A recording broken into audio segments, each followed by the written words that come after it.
Welcome everyone. सो हम आज start करने जा रहे हैं क्लास 8 के साइंस का ये 16 chapter, that is light. Light means रोशनी। तो इसमें हम लाइट को अलग अलग एंगल से देखकर और इसके बारे में एनालिसिस करके फिर अच्छे से समझेंगे कि इस चैप्टर में लाइट को क्या बताया गया है, लाइट की मीनिंग हमें और क्या समझनी चाहिए। ठीक है, अभी हम बेसिकली लाइट मीन्स जानते हैं रोशनी, जो जिसे देखते हैं वो लाइट है, लेकिन और लाइट के क्या यूजेस हैं हमें ये अभी नहीं पता है। तो चलिए स्टार्ट करते हैं इस चैप्टर को। The word is largely known through the senses.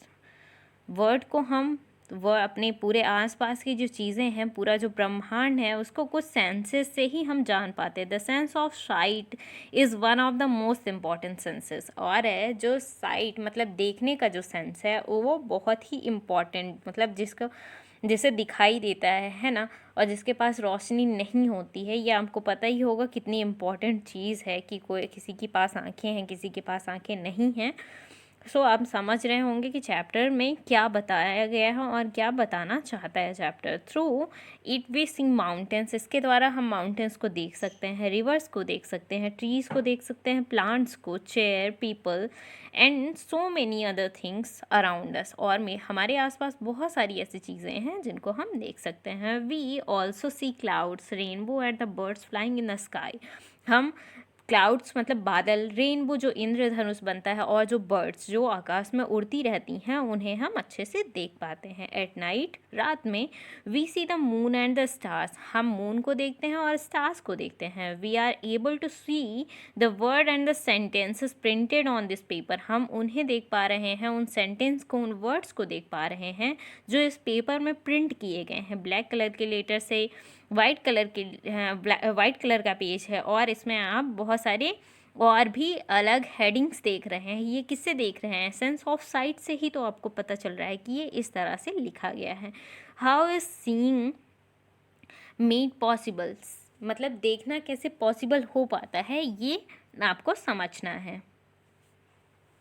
What make the things visible, चीज़ों को देखना कौन पॉसिबल कराता है। Have you ever thought how we see various object, क्या भी कभी आपने सोचा है कि हम बहुत सारे ऑब्जेक्ट को देखते कैसे हैं। You may say that the eye see the object, आप कहेंगे कि आँखों से ऑब्जेक्ट देखते हैं, but can you see an object in a dark, क्या आप कभी किसी ऑब्जेक्ट को अंधेरे में देख सकते हैं।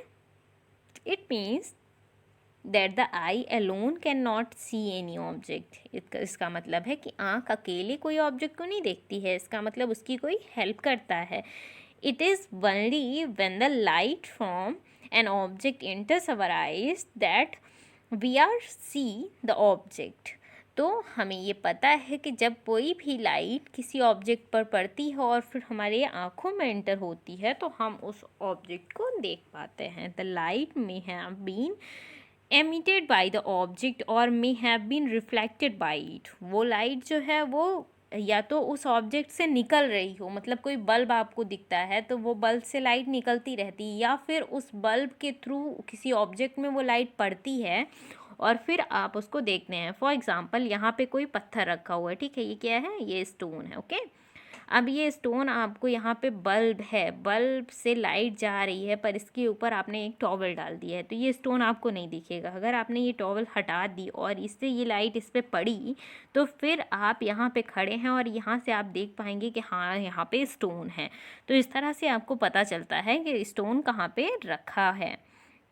कैसे पता चला? जब वहाँ से लाइट रिफ्लेक्ट होके आपके पास आती तब आपको पता चलता है।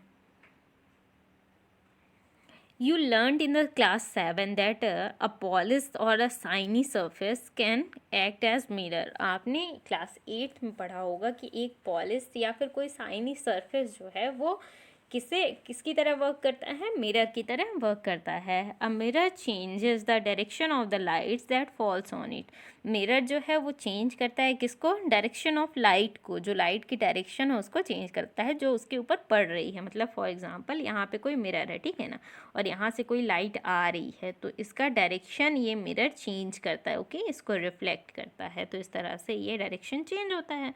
तो मतलब मिरर क्या करता है? मिरर उस लाइट की डायरेक्शन को चेंज करता है जो वहाँ पे फॉल हो रही है। Can you tell which direction of the light falling on the surface will be reflected? वो कौन से लाइट को किस डायरेक्शन में, जिस एंगल में लाइट आ रही है उसी एंगल में वो मतलब कि सेम एंगल में उसको रिफ्लेक्ट करता है। अब हम पढ़ते हैं रिफ्लेक्शन होता क्या है। ओके, लॉ ऑफ रिफ्लेक्शन, कुछ नियम है रिफ्लेक्शन के, कुछ रूल्स हैं, उनको हम पढ़ेंगे अब। ठीक है, यहाँ पे आपको एक एक्टिविटी दी हुई है, तो एक्टिविटी में भी आपको यहाँ पे रिफ्लेक्शन करा के ही दिखाया जा रहा है।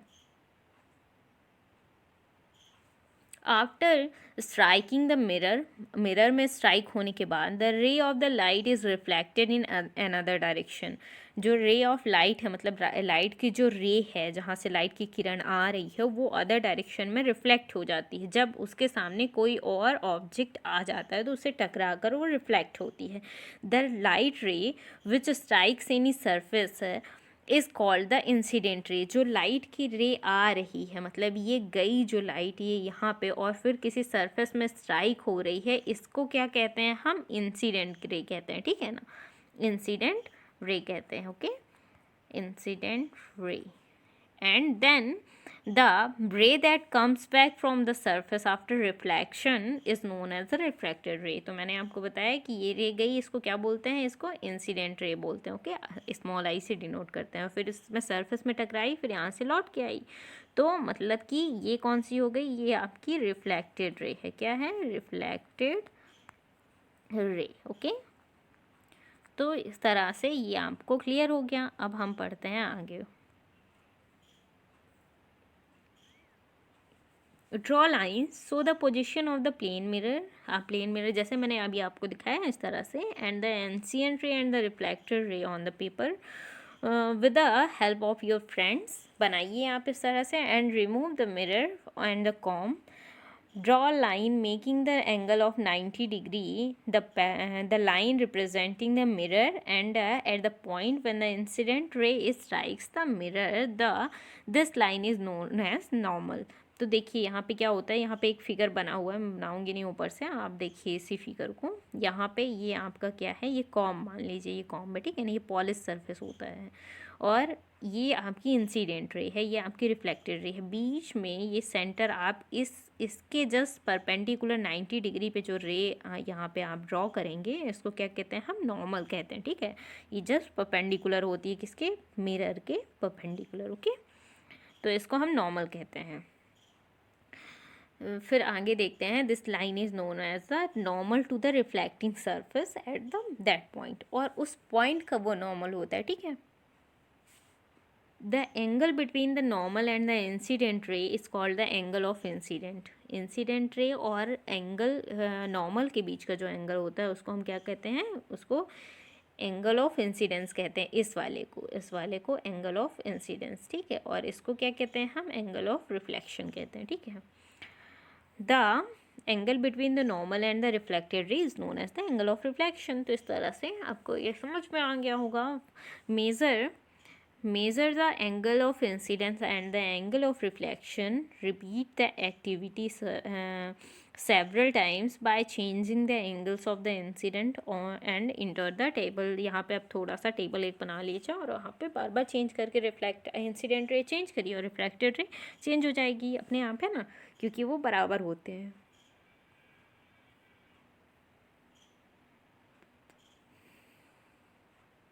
यहाँ पे ये टेबल दी हुई है तो आपको कंप्लीट करना पड़ेगा। यहाँ पे फिल कर लीजिएगा टेबल में, है ना।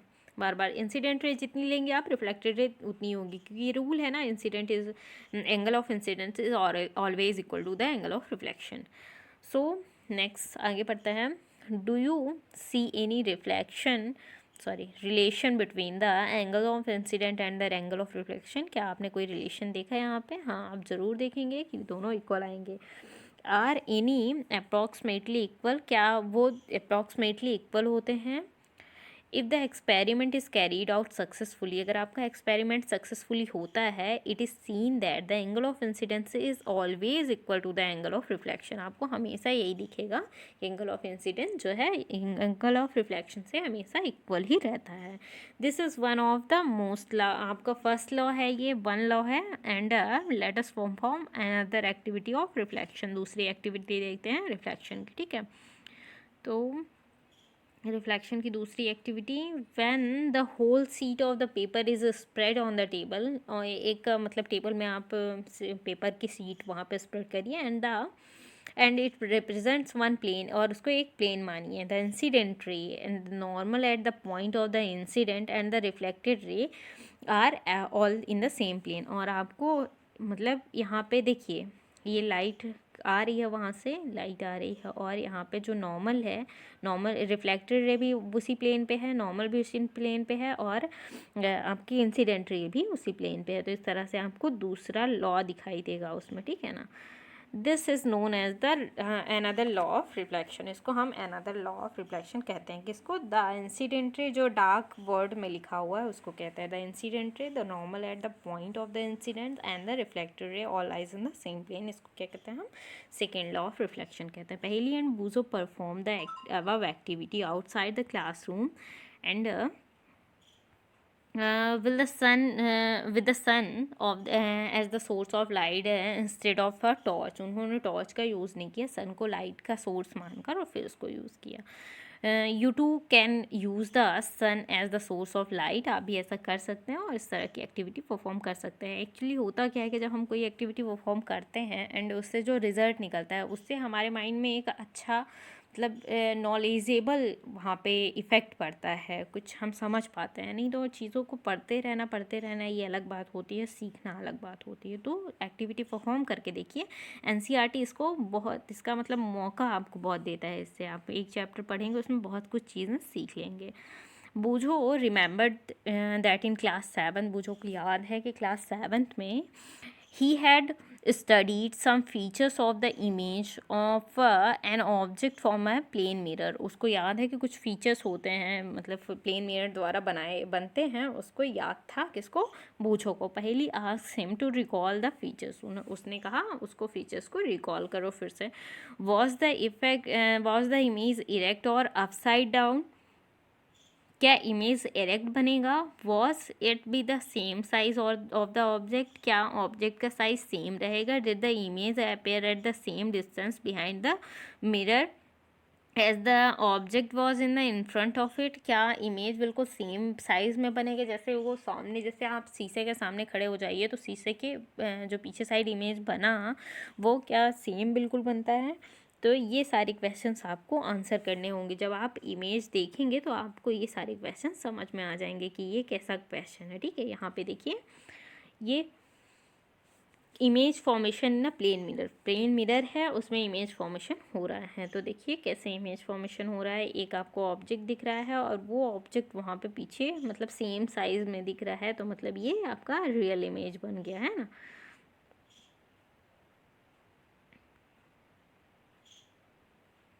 You may recall that the image is formed by the mirror. The left of the object appears on the right and the right object appears on left। आपने देखा होगा कि आपका राइट वाला जो हैंड है वो लेफ्ट में दिखता है और लेफ्ट वाला हैंड राइट में दिखता है। This is known as lateral inversion, और इसको लेटरल इन्वर्सन कहते हैं, ठीक है ना। Regular and diffuse reflection. Regular और डिफ्यूज़ रिफ्लेक्शन क्या होते हैं? देखिए, रेगुलर और इरेगुलर रिफ्लेक्शन भी इसको कहते हैं। तो when all the parallel rays reflected a rough or a irregular surface are not parallel and the reflection is known as diffuse or irregular reflection। जब कोई parallel ray, मतलब रे तो पैरेलल जा रही है, वो irregular surface से रिफ्लेक्ट होगी तो वो irregular ही आएगी, तो उस रिफ्लेक्शन को हम क्या कहते हैं? irregular रिफ्लेक्शन कहते हैं। और diffused, okay. Remember that the diffuse reflection is not due to the failure of the law of the reflection. ये ऐसा नहीं है कि मतलब लॉ ऑफ रिफ्लेक्शन को फेल कर रहा है, बट ये सरफेस की वजह से हो रहा है, ठीक है ना। It is cause by the irregularities in the reflecting surface like that the cardboard. अब ये सरफेस की इरेगुलरिटी है जिसके कारण इस तरह से फॉर्मेशन हो रहा है। On the other hand, the reflection from the smooth surface like the plane mirror is a regular reflection। अगर आप प्लेन मिरर से रिफ्लेक्शन कराएंगे तो रेगुलर रिफ्लेक्शन होगा, पैरेलल रेज आएंगे और पैरेलली वो रिफ्लेक्ट होंगे, ठीक है ना। Image are formed by the regular reflection. ये देखिए यहाँ पे इमेज बन रहा है रेगुलर रिफ्लेक्शन के थ्रू। तो आपने समझ लिया कि रेगुलर और इरेगुलर रिफ्लेक्शन क्या होते हैं। उसके बाद थोड़ा सा और पोर्शन बचा हुआ है तो उसको हम नेक्स्ट वीडियो में कवर कर लेंगे, ओके। Thank you.